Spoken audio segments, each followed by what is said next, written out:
ये साल mutual fund industry के लिए काफ़ी कंट्रोवर्शियल रहा है, जिसके चलते काफ़ी सारे जो म्यूचुअल फंड इन्वेस्टर्स हैं उनके दिमाग में म्यूचुअल फंड को लेकर डाउट आ रहे हैं। क्योंकि चीज़ें कुछ वैसी हुई हैं, जैसे साल के शुरुआत में देखें तो एक रूमर मार्केट में फैल गया कि Motilal Oswal asset management company के एक फंड मैनेजर को कल्याण ज्वेलर्स ने एक पैसों से भरा बैग भेजा है, जिसके बाद मार्केट में हंगामा मचा। सोशल मीडिया पर भी इस चीज़ की काफ़ी बात हुई। ये नहीं होता तो फिर लेंसकार्ट का IPO आया, उसमें कई सारे म्यूचुअल फंड हाउसेस की काफ़ी आलोचना हुई कि इतने हाईली वैल्यूड IPO, जिसके बारे में एक आम इन्वेस्टर्स को भी पता था कि वो एक बहुत ओवर वैल्यूड कंपनी है, उसके बावजूद भी बहुत सारी म्यूचुअल फंड कंपनीज ने बड़ी मात्रा में लेंसकार्ट के शेयर्स खरीद लिए। तो उसके बाद भी सवाल उठने लगे कि इस तरह की चीज़ें चलेगी तो क्या ही प्रॉफिट लोग कमा पाएंगे। इसके अलावा इस साल में कुछ और भी खास हुआ कि एक ऐसी म्यूचुअल फंड कंपनी जो अपने एक्स्ट्रॉर्डिनरी रिटर्न्स के लिए जानी जा रही थी, इस साल उस कंपनी ने सबसे खराब प्रदर्शन किया। इन सबके चलते एक आम इन्वेस्टर के मन में एक सवाल आने लगा है कि क्या ये म्यूचुअल फंड सही में सही है। यस, म्यूचुअल फंड सही है provided you do proper research before investing in any mutual fund scheme. पर कई सारे म्यूचुअल फंड इन्वेस्टर्स के मन में एक सवाल होता है कि म्यूचुअल फंड सिलेक्ट करने से पहले क्या क्या चीज़ें देखनी चाहिए। क्या सिर्फ पास्ट रिटर्न्स देखने चाहिए या उसके अलावा कुछ और नंबर्स भी देखने चाहिए। क्या उस फंड में हमें इन्वेस्ट करना चाहिए जिसमें सारे लोग पैसा डाल रहे हैं, जिसमें मेरा दोस्त भी पैसा डाल रहा है।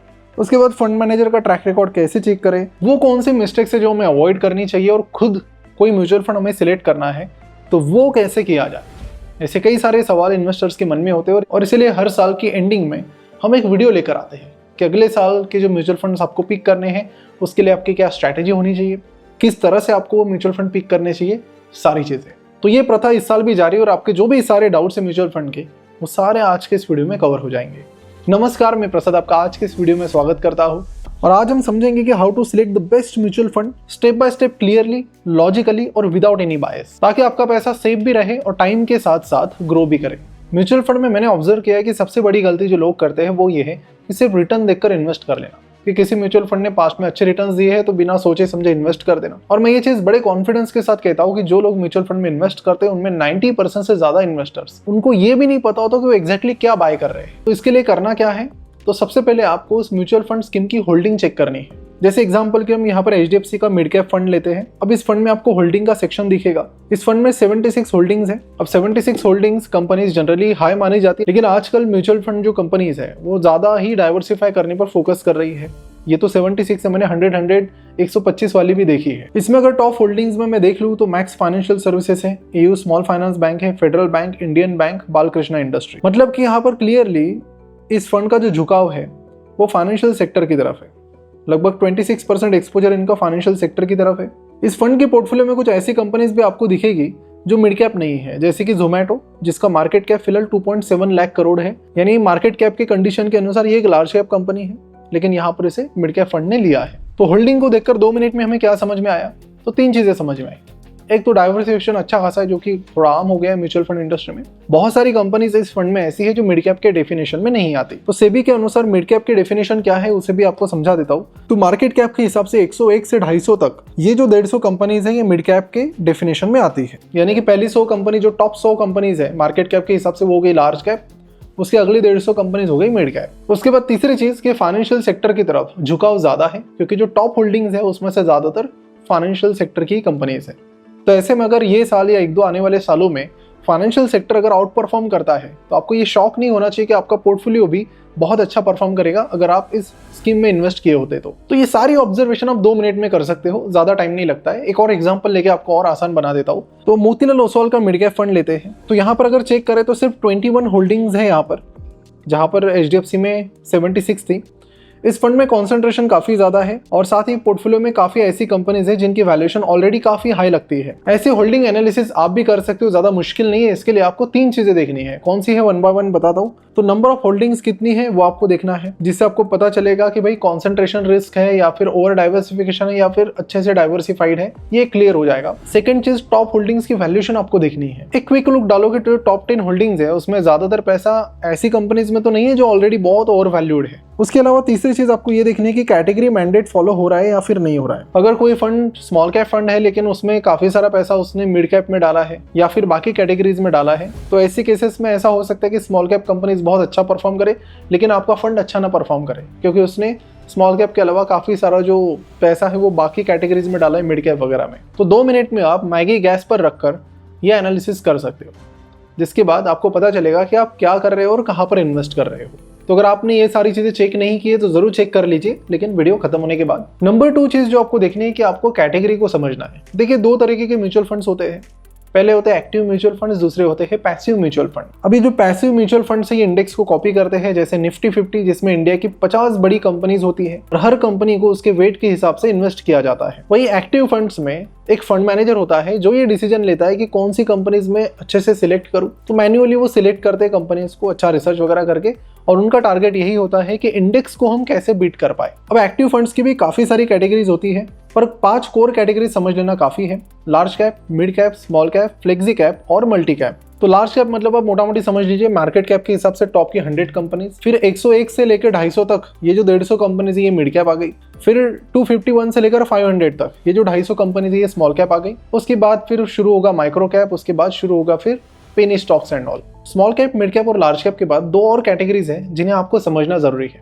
जिसमें नेक्स्ट है flexi cap funds. Flexi cap fund में फंड मैनेजर को पूरी फ्रीडम होती है कि वो अपना पैसा small cap, mid cap, large cap किसी में भी कितना भी इन्वेस्ट कर सकता है। इसलिए ये जो फंड है इसमें आप सिलेक्ट करोगे तो आपको फंड मैनेजर पर ज्यादा वेटेज देना पड़ेगा। फंड मैनेजर को कैसे चेक करते हैं मैं आपको थोड़े टाइम बाद बताऊंगा। साथ ही यहाँ पर आप कंसिस्टेंट ट्रैक रिकॉर्ड भी जरूर देखिए। मनी कंट्रोल या फिर आपके ब्रोकिंग ऐप पर जाकर आप देख सकते हो कि कौन से ऐसे फंड्स हैं जो पिछले 1 साल, 3 साल, 5 साल में कंसिस्टेंट रिटर्न दे रहे हैं। तो कंसिस्टेंसी बड़ी मैटर करती है। इस कैटेगरी में ऑलरेडी एक लेजेंडरी फंड है जो अपनी कंसिस्टेंसी के लिए काफी जाना जाता है। अब इसके बाद अगली जो कैटेगरी है वो है मल्टी कैप फंड की। यहाँ पर मैं देखता हूँ कि एक आम इन्वेस्टर हमेशा कंफ्यूज हो जाता है कि ये फ्लेक्सी कैप क्या है, ये मल्टी कैप क्या है और दोनों के बीच डिफरेंस क्या है। तो देखिए जैसे मैंने बताया कि फ्लेक्सी कैप में फंड मैनेजर के पास पूरी फ्रीडम है, जहाँ चाहे जिस कैप में डाले, उसको ज्यादा पैसा स्मॉल कैप में डालना है वो डाल सकते हैं। लेकिन मल्टी कैप में वैसा नहीं होता है। मल्टी कैप में क्या है कि फंड मैनेजर को मिनिमम 25% स्मॉल कैप में, 25% मिनिमम मिड कैप में और मिनिमम 25% लार्ज कैप में, ऐसे तीनों में 75% हो गया तो उसके ऊपर का जो 25 है वो वहाँ पर अपनी फिर फ्रीडम यूज कर सकते हैं वो बाकी का 25% पैसा कहाँ पे डालना है। बट इन तीनों कैटेगरीज में small cap, mid cap, large cap में तीनों में 25%, 25 इतना डालना जरूरी ही है, मस्ट है। तो ये मेन डिफरेंस है कि यहाँ पर फ्रीडम थोड़ी लिमिटेड है, लेकिन देखा जाए तो इसको कुछ फायदे भी निकल कर आते हैं फिर कि रिस्क स्प्रेड हो जाता है, आपके जो रिटर्न है वो बैलेंस होते हैं। इसमें भी मनी कंट्रोल या फिर अपने ब्रोकिंग ऐप पर जाकर आप चेक कर सकते हो कि कौन कौन से मल्टी कैप फंड से कैसे वो परफॉर्म कर रहे हैं। इस लिस्ट में देखा जाए तो ओवरऑल मार्केट ने तो बड़ा खराब परफॉर्म किया है, लेकिन पिछले 1 साल में देखा जाए तो नंबर 1 पे ग्रो दिख रहा है फिलहाल 8.01%, फिर मिराई एसेट मल्टी कैप है नंबर 2 पे 4.60% के साथ। तो 1 साल के हिसाब से अच्छी परफॉर्मेंस है, लेकिन साथ ही आपको इक्विटी में 3 साल 5 साल के रिटर्न भी देखने चाहिए। ग्रो की बात करें जो फिलहाल मल्टी कैप में टॉप परफॉर्मर है, उसे आए हुए अभी 1 साल ही हुआ है, तो 3 साल 5 साल के रिटर्न्स तो आपको नहीं दिखेंगे। लेकिन जहां जहां पर 3 साल 5 साल के रिटर्न्स अवेलेबल है तो वो आप जरूर चेक कर लीजिए, क्योंकि कंसिस्टेंसी बड़ी यहाँ पर मैटर करती है। तीसरी इंपॉर्टेंट चीज, फंड मैनेजर्स। ज्यादातर लोग अपने लिए म्यूचुअल फंड तो सिलेक्ट करते हैं, लेकिन उन्हें यही नहीं पता होता कि उनका पैसा मैनेज कौन कर रहा है। यानी लोग लाखों रुपए म्यूचुअल फंड में डालते हैं पर फंड मैनेजर का नाम ही नहीं जानते। इसलिए अगर आप किसी एक्टिव म्यूचुअल फंड में इन्वेस्ट कर रहे हो तो आपको ऐसे ही म्यूचुअल फंड स्कीम में पैसा डालना चाहिए जिसके फंड मैनेजर का ट्रैक रिकॉर्ड प्रूवन हो। बिकॉज देखिए जब बुल रन आता है तो सब अच्छे परफॉर्म करते हैं, लेकिन जब बेयर रन आता है तब असली फंड मैनेजर की परीक्षा होती है। तो बेयर रन में फंड मैनेजर का रोल बहुत इंपॉर्टेंट होता है और मिस्टर प्रशांत जैन इसका परफेक्ट इंडियन एग्जांपल है। वो एचडीएफसी फंड के लेजेंडरी फंड मैनेजर रहे हैं। मिस्टर जैन ने एचडीएफसी एएमसी में रहकर 3 major equity funds directly manage किए, HDFC balance advantage fund, HDFC flexi cap fund और एचडीएफसी टॉप 100 फंड। 2022 में प्रशांत जैन इंडिया के पहले फंड मैनेजर बने जिनके डायरेक्टली मैनेज इक्विटी फंड्स का कंबाइंड AUM 1 लाख करोड़ से ऊपर चला गया। अगर इसमें से एचडीएफसी बैलेंस एडवांटेज फंड की बात करें तो मिस्टर जैन ने इस फंड को लगातार 28 साल तक मैनेज किया। इस फंड ने 1994 से 2022 के बीच 18% CAGR रिटर्न दिया है। लगभग इसी पीरियड में निफ्टी सेंसेक्स ने लगभग 11% CAGR के रिटर्न्स दिए। यानी अगर आप फासला देखेंगे रिटर्न्स का तो बहुत बड़ा है। जब मार्केट अच्छा था तब उन्होंने अच्छा परफॉर्म किया, लेकिन जब मार्केट में गिरावट आई, प्रॉब्लम्स आई, कुछ बबल बर्स्ट हुए, तब भी उन्होंने अपनी अच्छी परफॉर्मेंस जारी रखी। तो इसी लॉन्ग टर्म कंसिस्टेंसी की वजह से मिस्टर प्रशांत जैन इंडिया के गिने चुने truly long term fund managers में शुमार किए जाते हैं। ऐसे और भी फंड मैनेजर्स इंडिया में हैं। पराग पारिख म्यूचुअल फंड के मिस्टर राजीव ठक्कर इसी का एक एग्जाम्पल है। उनके फ्लेक्सी कैप फंड का भी अगर आप ट्रैक रिकॉर्ड देखेंगे तो कुछ उसी प्रकार का है। इसके अलावा और भी अच्छे फंड मैनेजर्स हैं इंडिया में, सबका नाम लेते बैठूंगा, वीडियो बहुत लंबा जाएगा। लेकिन बाकी चीजें मैं आप पर सौंपता हूँ कि आप भी अपना रिसर्च कीजिए और कमेंट में बताइए कि और कौन कौन से superstar mutual fund managers Indian industry में है विथ रिटर्न्स जो भी उनका पास्ट ट्रैक रिकॉर्ड है उसके साथ आप डेटा कमेंट में जरूर बताइए। तो लेसन इसमें बड़ा सिंपल है कि म्यूचुअल फंड में आप कोई स्कीम नहीं बाय कर रहे हो, आप फंड मैनेजर का डिसिप्लिन बाय कर रहे हो, उनका एक्सपीरियंस और उनकी डिसीजन मेकिंग बाय कर रहे हो। और लॉन्ग टर्म में देखा जाए तो वही चीजें हैं जो सबसे ज्यादा मैटर करती है। और ऐसे में अचानक किसी स्कीम में फंड मैनेजर बदल जाए तो आपको ये वापस से उस फंड मैनेजर का एनालिसिस करना पड़ेगा। किसी भी म्यूचुअल फंड स्कीम को सिलेक्ट करते वक्त उस फंड मैनेजर का ट्रैक रिकॉर्ड और डाउनसाइड बिहेवियर जरूर चेक करो। नंबर 4 पे आपको क्या देखना है, तो देखिए आपने म्यूचुअल फंड का ऐड देखा ही होगा। एमफी जो कि एक म्यूचुअल फंड एसोसिएशन है वो इस ऐड को चलाती है, जिसकी मेन थीम है म्यूचुअल फंड सही है। इस ऐड के एंड में एक डिस्क्लेमर आपको दिया जाता है, बहुत ही तेज तर्रार रहता है, जैसे कि mutual fund investments are subject to market risk, please carefully before investing, ऐसा कुछ आपको सुनाई देता है। पर सच बताओ कि क्या आपने कभी किसी भी म्यूचुअल फंड स्कीम में इन्वेस्ट करने से पहले कभी स्कीम रिलेटेड डॉक्यूमेंट्स चेक किए हैं? जवाब नहीं होगा। और क्या आपको ये स्कीम रिलेटेड डॉक्यूमेंट्स पता भी है क्या क्या होते हैं? तो देखिए मैं आपको शॉर्टकट में बता देता हूँ। तो 2 स्कीम रिलेटेड डॉक्यूमेंट्स होते हैं। पहला होता है एसआईडी यानी स्कीम रिलेटेड डॉक्यूमेंट, इसे आप प्यार से सीड भी कह सकते हो। सबसे इंपॉर्टेंट डॉक्यूमेंट है इसमें फंड का ऑब्जेक्टिव क्या है, उनका फंड का गोल क्या है ये तो आप समझ लो, इन्वेस्टमेंट की स्टाइल क्या होने वाली है, रिस्क क्या है, फीस क्या है, ये सारी चीज़ें होती है। तो आपको यहाँ पर ये जानने का मौका मिलता है कि भाई इस म्यूचुअल फंड स्कीम का जो गोल है और मेरा गोल है क्या वो सेम है क्या, वो हाई रिस्क लेने जा रहे हैं या फिर लो रिस्क लेने जा रहे हैं, वो भी आपको वही पता चलेगा इस एसआईडी में, सीड में। तो सीड को आप सिंपली पूरा पढ़ने की आजकल ज़रूरत नहीं है, आप इसे डाउनलोड करो, चैट जीपीटी पे अपलोड करो और 2-4 सवाल उससे पूछ लो, आपको अपने आप सारी चीज़ें पता चल जाएगी। या फिर शॉर्ट समरी मांग लो चैट जीपीटी को, वो दे देगा आपको। उसके बाद नेक्स्ट है कीम यानी कि की इन्फॉर्मेशन मेमोरेंडम। ये सीड का शॉर्ट वर्जन है। Returns, expense ratio, minimum investment, risk meter और बेसिक एलोकेशन यहाँ पर आपको मिलता है। ये 1 पेज की क्विक समरी है। आपके पास मान लो सीड पढ़ने का टाइम नहीं है तो कीम तो आप जरूर पढ़ लो। उसके बाद नेक्स्ट है अपने साई का फुल फॉर्म है statement of additional information. AMC level document होता है। एएमसी का बैकग्राउंड, मैनेजमेंट, गवर्नेंस और रिस्क पॉलिसीज यहाँ पर दी जाती है। तो एएमसी की मोटा मोटी आपको प्रोफाइल यहाँ पर मिल जाती है। फिर फैक्ट शीट होती है जो मंथली आती है। फंड की मंथली हेल्थ रिपोर्ट यहाँ पर आपको मिलती है कि कौन से टॉप स्टॉक्स हैं, कौन से टॉप सेक्टर्स हैं, हर मंथ ही अपडेट किए जाते हैं। तो है तो डॉक्यूमेंट्स बहुत सारे, कौन सा आपको मस्ट पढ़ना है? किम करदाशियन की बात नहीं कर रहा हूँ मैं, की इन्फॉर्मेशन मेमोरेंडम की बात कर रहा हूँ। और बाकी चैट जीपीटी, नोटबुक, एलएम को यूज करके आप शॉर्टकट में सिंपल समरी बाकी चीज़ों की भी पा सकते हो, नॉट दैट टफ। और 5वीं चीज़ है नंबर्स। जब नंबर्स की बारी आती है तो लोग यहाँ पर बड़ी भयंकर गलती कर देते हैं। गलती क्या है? तो सबसे कॉमन मिस्टेक लोग ये है कि लोग एब्सोल्यूट रिटर्न्स देखते हैं। मैं एक बताता हूँ आपको चीज़ कि एक फंड का रिटर्न 12% है, दूसरे का 13% है, तो बिना सोचे समझे लोग सीधे 13% वाले फंड में पैसा डाल देते हैं।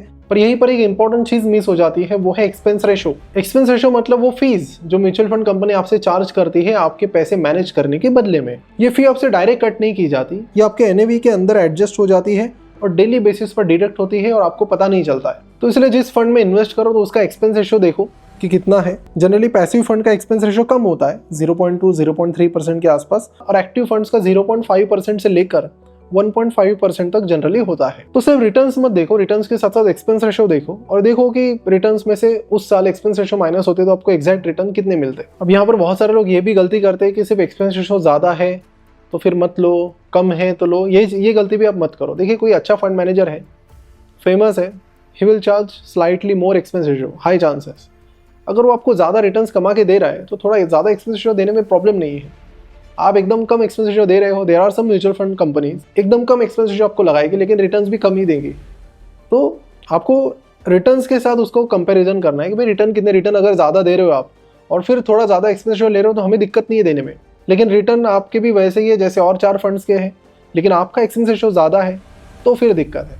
तो इस तरह से आपको देखना है। इसके अलावा थोड़े एडवांस रेशो भी है जो आप चेक कर सकते हो, लेकिन इनको आपको खुद से कैलकुलेट करने की ज़रूरत नहीं है। इसे आप अलग अलग ब्रोकर वेबसाइट यानी कि ग्रो जैसी वेबसाइट पर जाकर भी देख सकते हो। वहाँ एडवांस रेशो सेक्शन में ये सब आपको इजीली देखने मिलता है, जैसे अल्फा, बीटा, शार्प और सॉर्टिनो। अब इनका मतलब सिंपल लैंग्वेज में समझाऊं तो अल्फा का मतलब है कि फंड मैनेजर ने मार्केट से एक्स्ट्रा रिटर्न्स ऐड किए हैं या फिर नहीं, ये जितना ज़्यादा उतना बेटर। बीटा मतलब ये जो फंड है वो मार्केट के मुकाबले कितना ऊपर नीचे होता है, तो मतलब बीटा जितना कम फंड उतना ज़्यादा स्टेबल। तो शार्प रेशो में ये बताता है कि लिए गए रिस्क के अगेंस्ट कितना रिटर्न आपको मिला, ये जितना ज्यादा उतना बेटर। और फिर अगला है सॉर्टिनो रेशो, ये आपको बताता है कि गिरते मार्केट में जो डाउनसाइड कंट्रोल है वो कितना अच्छा है इस फंड का। तो सॉर्टिनो रेशो जितना ज्यादा उतना बेटर। तो अल्फा, शार्प और सॉर्टिनो ये ज्यादा होने चाहिए और बीटा कम होना चाहिए। अब ये इतना आपने समझ लिया और चेक कर लिया तो आप 90% इन्वेस्टर से ऑलरेडी आगे जा चुके हो। बस आपको चेक जरूर करना है इन्वेस्ट करने से पहले। इसी वीडियो के बाद भूलना नहीं है, कहीं पर नोट डाउन कर लो या फिर इस वीडियो को सेव कर लो, जब जरूरत पड़ेगी तो वापस देख लेना। अब देखिए, आप में से कई सारे लोग ये भी बोलेंगे अगर इतनी सारी चीजें करनी है तो ये कौन करेगा, कौन करते बैठेगा, चलो छोड़ो। तो इसका भी मैं आपको एक शॉर्टकट बताता हूँ।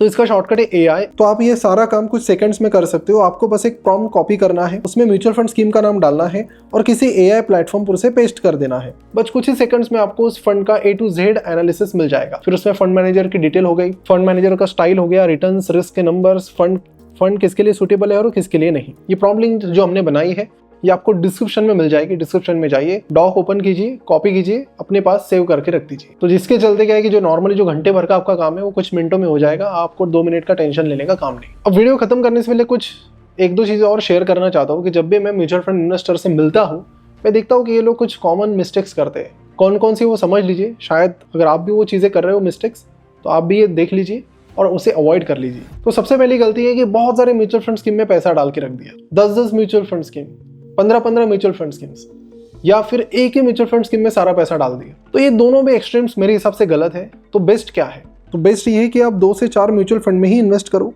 डिफरेंट गोल के हिसाब से।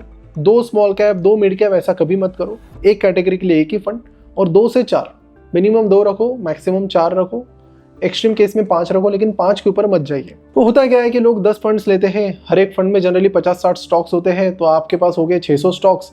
कई स्टॉक्स रिपीट हो जाते हैं, ये वो, तो एक डाइवर्सिफिकेशन की ऐसी तैसी हो जाती है। और हाँ, अगर आपको इतना बड़ा डाइवर्सिफिकेशन चाहिए तो आप एक किसी सिंपल इंडेक्स फंड में एक में ही पैसा डाल दो ना। जैसे कि निफ्टी 500 आप ले लो, सारे 500 स्टॉक्स आ गए, पूरा डाइवर्सिफिकेशन आपको मिल गया। क्यों 10 स्टॉक्स में इतने ज्यादा हाई फाई एक्सपेंस रेशियो दो, इतना झंझट पालो? तो बेटर है कि उस डायरेक्शन में ना ही जाए तो बेटर है। 2 से 4 ले लो अलग अलग कैटेगरीज के, दैट्स इट। दूसरी सबसे बड़ी मिस्टेक कि सिर्फ टॉप परफॉर्मर्स के पीछे भागो। मैंने देखा कि एक पॉपुलर फंड ने कोविड के बाद बहुत अच्छे रिटर्न्स दिए। लोग फोमो मोड में आ गए, उन्होंने अपने बाकी फंड से पैसे निकाले और इस एक ही फंड में डाल दिए। आज उस फंड की हालत कुछ ऐसी है कि वो इंडेक्स को भी बीट नहीं कर पा रहा है और लोग बेचारे फंस गए वहां पर। तो ये गलती आप मत करो। डाइवर्सिफिकेशन जरूरी है, 2 से 4 में आपको डालना है। सिर्फ कोई अच्छा कर रहा है तो पूरा पैसा उसी में डालो, ऐसा मत कीजिए। और साथ ही 1 साल के साथ साथ 3 साल 5 साल ऐसी लॉन्ग टर्म परफॉर्मेंस भी आप चेक करो उस पर्टिकुलर म्यूचुअल फंड स्कीम की। और तीसरी मिस्टेक, आप म्यूचुअल फंड में ट्रेडिंग मत करो। कोई अच्छा परफॉर्म कर रहा है म्यूचुअल फंड, उसमें डालो, कोई खराब कर रहा है उसमें बेच दो। आप प्रॉपर रिसर्च करके उसमें इन्वेस्ट करो, क्योंकि म्यूचुअल फंड्स जो स्कीम्स है ये लॉन्ग टर्म के लिए बनाई जाती है। 3 साल तक तो आपको परफॉर्मेंस इसकी समझ में नहीं आएगी। तो मिनिमम आपका टाइम होराइजन 3 साल से ज़्यादा है तो ही इक्विटी म्यूचुअल फंड में डालो और प्रॉपर एनालिसिस करके बने रहो। हाँ, अगर वहाँ पे फंड मैनेजर बदल जाता है या फिर फंड की कोई ऐसी नई स्ट्रैटेजी या चेंजेस लाते हैं फंड जो आपको सूटेबल नहीं है, तो अलग बात है। बट सिर्फ रिटर्न्स के बेसिस पर फिर 6 महीने में ये फंड लिया फिर दूसरा लिया, वो ट्रेडिंग मत करो। तो फाइनल टेक अवे इस वीडियो का क्या है? तो एक प्रॉपर रिसर्च करो, जो हमने सारी चीज़ें बताई वो फॉलो करो। होल्डिंग्स हो गई, फंड मैनेजर हो गए, फैक्ट शीट हो गई और लॉन्ग टर्म परफॉर्मेंस हो गई। और जो 4 रेशियोज हमने बताए वो भी आप फॉलो करो। AI ने ये सारा काम बड़ा आसान कर दिया है। तो डॉक मैंने नीचे डाल दिया है, प्रॉम्प्ट आपको डिस्क्रिप्शन में मिल जाएगा। कंसिस्टेंसी पर फोकस करो, SIP बंद मत करो। जब सब लोग मार्केट से भाग रहे हो तो डरिए मत, उल्टा ज़्यादा पैसा डालिए, क्योंकि वही पैसा फिर और तेज़ी से आपका बढ़ेगा, सबसे ज़्यादा तेज़ी से बढ़ेगा। और अगर सिंपल सोल्यूशन चाहिए तो आप मल्टी कैप और फ्लेक्सी कैप जैसे फंड्स ऑप्शंस की तरफ भी देख सकते हो, जहाँ पर एक ही फंड में मल्टीपल कैटेगरीज कवर की जाती है। मल्टी कैप में डिसिप्लिन तरीके से की जाती है, तो फ्लेक्सी कैप में उतनी डिसिप्लिन तरीके से नहीं। इसीलिए फ्लेक्सी कैप फंड में आपको फंड मैनेजर बहुत सतर्क रहकर सिलेक्ट करना है। और सबसे इंपॉर्टेंट, लॉन्ग टर्म के लिए इन्वेस्ट कीजिए, शॉर्ट टर्म के लिए नहीं। तो मिलते हैं अगले वीडियो में। और आप ये भी बताइए कि हर साल हम एक और भी वीडियो डालते हैं जहाँ पर हम नेक्स्ट ईयर आपको कौन कौन से म्यूचुअल फंड स्कीम में इन्वेस्ट करना चाहिए उसके बारे में भी बात करते हैं। अगर आप चाहें तो कमेंट करके बताइए, we will try to cover that video as well in the next few days. तो मिलते हैं अगले वीडियो में। इस वीडियो को ज़्यादा से ज़्यादा शेयर कीजिए जो लोग म्यूचुअल फंड में इन्वेस्ट करते हैं, ताकि उन्हें भी पता चले कि भाई क्या क्या देखना है। ये प्रॉम्प्ट भी उन तक शेयर करो, सारी चीज़ें शेयर करो। शेयरिंग इज केयरिंग होना चाहिए, ठीक है। तो मिलते हैं अगले वीडियो में। Thank you so much, bye bye and take care. और हाँ, हम रिसेंटली कुछ फंड मैनेजर के पॉडकास्ट भी ले रहे हैं।